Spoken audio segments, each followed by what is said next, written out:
नबी करीम सल्लल्लाहु अलैहि वसल्लम की ज़िंदगी बेशुमार खूबसूरत और ईमान अफरोज़ वाक़यात से भरी हुई है। एक और नहायत खूबसूरत वाक़या जो हमें शफ़क़त, मोहब्बत और हसन सलूक का दर्स देता है वो है एक बूढ़ी औरत का इस्लाम कबूल करना। मदीना में एक बूढ़ी औरत रहती थी जो नबी करीम सल्लल्लाहु अलैहि वसल्लम से सख्त बग़ज़ रखती थी। जब भी आप सल्लल्लाहु अलैहि वसल्लम उसके करीब से गुजरते वो आपको बुरा भला कहती और आप सल्लल्लाहु अलैहि वसल्लम पर कूड़ा करकट फेंक देती। लेकिन रहमतुल्लाह आलमीन सल्लल्लाहु अलैहि वसल्लम कभी उसकी बदसलूकी का बुरा नहीं मनाते और खामोशी से गुजर जाते। एक दिन नबी करीम सल्लल्लाहु अलैहि वसल्लम वहां से गुजरे तो हैरान हुए कि आज वो औरत मौजूद नहीं थी और ना ही कोई गंदगी फेंकी गई। आप सल्लल्लाहु अलैहि वसल्लम ने मालूम किया तो पता चला कि वो बीमार है। नबी करीम सल्लल्लाहु अलैहि वसल्लम फौरन उसके घर तशरीफ ले गए और नहायत मोहब्बत से उसकी तीमारदारी करने लगे।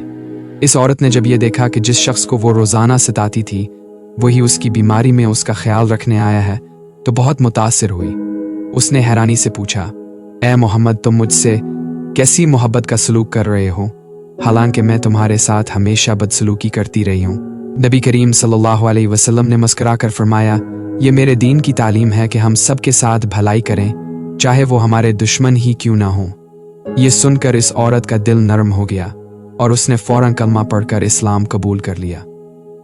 वाक़या हमें सिखाता है कि मोहब्बत, अखलाक और सब्र के ज़रिए सबसे सख्त दिल इंसान को भी बदला जा सकता है।